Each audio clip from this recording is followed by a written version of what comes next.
Hello friends, welcome to my YouTube channel. Friends, Delhi में घर खरीदना, ज़मीन खरीदना जल्दी हो सकता है महंगा।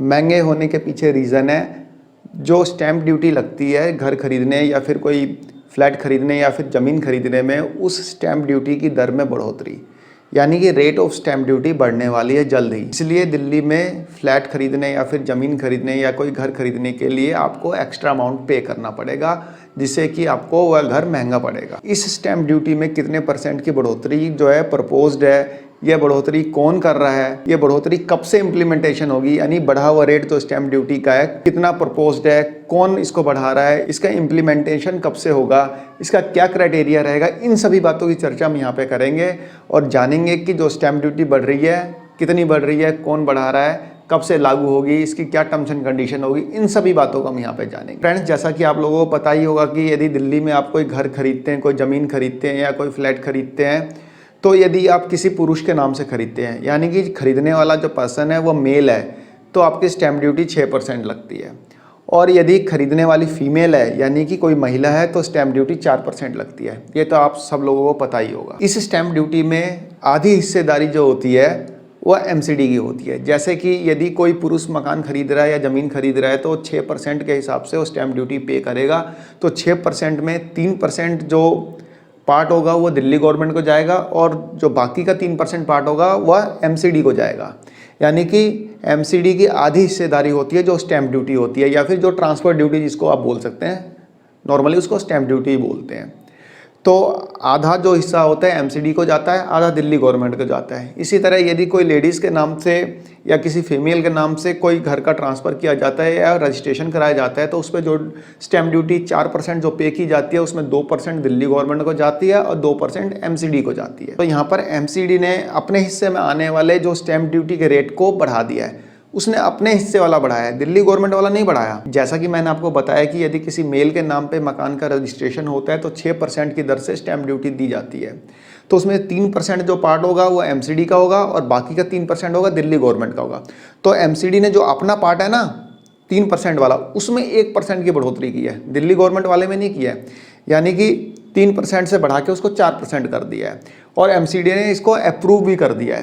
तो जहाँ मेल के नाम पे 6% की टोटल दर के हिसाब से स्टैम्प ड्यूटी पे करनी पड़ती थी, वहाँ पे अब आपको 7% के हिसाब से पे करना पड़ेगा, जो कि 1% एमसीडी ने अपना बढ़ा दिया। तो एमसीडी का कितना हो गया 4% और 3% जो हो गया वो हो गया दिल्ली गवर्नमेंट का जो था पहले से। तो 4 और 3 7% के हिसाब से यदि किसी मेल के नाम पे कोई मकान का, किसी दुकान का या किसी ज़मीन का रजिस्ट्रेशन कराते हैं तो 7% की दर से स्टैम्प ड्यूटी आपको पे करनी पड़ेगी। और यदि किसी फीमेल के नाम से करते हैं तो जैसे कि मैंने आपको बताया कि फीमेल का टोटल 4% है, 4% में हाफ जो है एमसीडी का जाता है स्टैम्प ड्यूटी। तो एमसीडी ने अपने पार्ट में 1% बढ़ाया है, तो एमसीडी ने वहाँ पे उसको बढ़ा के 3% कर दिया। तो एमसीडी का पार्ट जो हो गया 3% का हो गया वीमेन के केस में, किसी महिला के केस में, और जो दिल्ली गवर्नमेंट का पार्ट हो गया 2% हो गया। तो वह टोटल मिला के 5% हो गया। यानी कि यदि आप दिल्ली में आप कोई मकान या कोई घर या कोई फ्लैट या फिर कोई ज़मीन खरीदेंगे तो आपको 7% और 5% के हिसाब से स्टैम्प ड्यूटी पे करनी पड़ेगी, जिसको आप ट्रांसफ़र ड्यूटी भी कह सकते हैं। अब फ्रेंड्स, ये जान लेते हैं कि जो बढ़ी हुई स्टैम्प ड्यूटी का इम्प्लीमेंटेशन है किस तरह से होगा। क्या वह सभी जो भी मतलब सौदे होंगे या जो भी आपके सेल परचेज होंगे, जो भी आपका ट्रांसफ़र होगा, क्या सब पे लागू होगी? क्या आप 5 लाख का मकान खरीदते हैं, 10 लाख का मकान खरीदते हैं, 15 लाख का मकान खरीदते हैं, 1 करोड़ का मकान खरीदते हैं, सब पे बढ़ जाएगी? तो फ्रेंड्स, यहाँ पर मेरा आंसर है नहीं, ये सब पे नहीं बढ़ रही। जो एमसीडी ने इसको अप्रूव किया है वो अप्रूव किया है 25 लाख से ऊपर के जो भी मकान या जो भी फ्लैट या फिर जो भी ज़मीन खरीदी जाएगी उस पर ये बढ़ेगी। यदि आपका जो सौदा हो रहा है, यानी कि जो मकान या कोई फ्लैट खरीद रहे हैं उसकी कीमत 25 लाख तक है, तो आपकी स्टैम्प ड्यूटी जो लगेगी पहले वाली ही लगेगी, यानी कि 6% और 4% के हिसाब से लगेगी।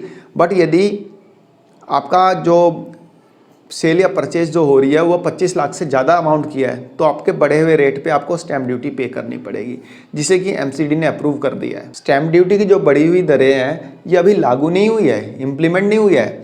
एमसीडी ने इसे अप्रूव तो कर दिया है, बट एमसीडी के अप्रूवल के बाद इसको दिल्ली गवर्नमेंट के पास अप्रूवल के लिए भेजा जाएगा, और दिल्ली गवर्नमेंट यदि इसे अप्रूव कर देती है तब तो इम्प्लीमेंट हो जाएगी। बट यदि दिल्ली गवर्नमेंट इसको रिजेक्ट कर देती है तो ये दरें लागू नहीं होंगी। इसमें मेन रोल है दिल्ली गवर्नमेंट का। एमसीडी ने तो अपने पास से अप्रूव कर ही दिया है, अब इसको आगे भेज दिया फर्दर अप्रूवल के लिए दिल्ली गवर्नमेंट के पास। फ्रेंड्स, ऐसा नहीं है कि एमसीडी ने जो स्टैम्प ड्यूटी के जो रेट्स हैं उनको बढ़ा के पहली बार दिल्ली गवर्नमेंट के पास अप्रूवल के लिए भेजा है। इससे पहले भी एमसीडी भेज चुकी है। जैसा कि आपको पता है कि पहले एमसीडी 3 भागों में डिवाइड थी, east MCD, north MCD, south MCD. अब तीनों को क्लब करके एक एमसीडी बना दी गया है। तो जब ये 3 भागों में डिवाइड थी तो सबसे पहले साउथ दिल्ली म्युनिसिपल कॉरपोरेशन ने 2020 में जो स्टैम्प ड्यूटी के जो रेट्स थे उनको बढ़ा दिया था, अपने यहाँ अप्रूव भी कर दिया था, और अप्रूव करने के बाद दिल्ली गवर्नमेंट के पास अप्रूवल के लिए भेजा था। बट दिल्ली गवर्नमेंट ने उस अप्रूवल को डिनाई कर दिया था, यानी कि उसको रिजेक्ट कर दिया था। इसलिए स्टैम्प ड्यूटी के जो नए रेट्स थे वो इम्प्लीमेंट नहीं हो पाए थे। ऐसा ही ईस्ट एमसीडी ने भी किया था, यानी कि ईस्ट दिल्ली म्युनिसिपल कॉरपोरेशन ने भी ऐसा ही स्टैम्प ड्यूटी को बढ़ाने का प्रपोजल लेके आए थे। बट ये एमसीडी के द्वारा ही अप्रूव नहीं हो पाया था, यानी कि ये ईस्ट एमसीडी में ही अप्रूव नहीं हुआ था। तो दिल्ली गवर्नमेंट के पास अप्रूवल के लिए कहाँ से भेजते? पहले तो उनको खुद को अप्रूव करना पड़ेगा, उसके बाद उसको अप्रूवल के लिए दिल्ली गवर्नमेंट के पास भेजना था। बट ये तो वो खुद ही अप्रूव नहीं कर पाए थे, तो दिल्ली गवर्नमेंट के पास कहाँ से भेजते? तो इस तरह से एमसीडी पहले भी स्टैम्प ड्यूटी के रेट्स बढ़ाने के लिए प्रपोजल लेके आई है, बट दिल्ली गवर्नमेंट में एक बार रिजेक्ट कर दिया और एक बार तो एमसीडी में ही अप्रूव नहीं हो पाया था। दिल्ली की इन तीनों एमसीडी को क्लब करने के बाद जो इनका टोटल एक्सपेंस है पूरे साल का 9,000 करोड़ रुपए का है, और इनकी रेवेन्यू है 7,200 करोड़। तो अपने इसी रेवेन्यू को बूस्टअप करने के लिए एमसीडी ने जो ये स्टैम्प ड्यूटी के रेट्स हैं इनको बढ़ाने का फैसला लिया है, क्योंकि इनके पास तो कई बार तो पैसे ही नहीं हो रहे कि अपने जो एम्प्लॉइज़ हैं उनको ही सैलरी दे पाएँ। तो ये एक एमसीडी का अपनी रेवेन्यू को गियर अप करने का एक स्टेप है। बट सारी की सारी चीज़ें डिपेंड करेंगी यहाँ पे दिल्ली गवर्नमेंट पे। यदि दिल्ली गवर्नमेंट इस इंक्रीमेंट को अप्रूव करती है तब तो ये इम्प्लीमेंट होगा। यदि दिल्ली गवर्नमेंट इस इंक्रीमेंट को रिजेक्ट कर देती है तो बढ़ी हुई स्टैम्प ड्यूटी की जो रेट्स हैं वो इम्प्लीमेंट नहीं होंगे, उसको रिजेक्ट माना जाएगा। तो फ्रेंड्स, देखते हैं दिल्ली गवर्नमेंट क्या करती है। जैसा भी होगा मैं आपको इन्फॉर्म करूंगा। तो फ्रेंड्स, एक छोटी सी वीडियो थी, आशा करता हूँ आपको पसंद आई होगी। धन्यवाद, नमस्कार।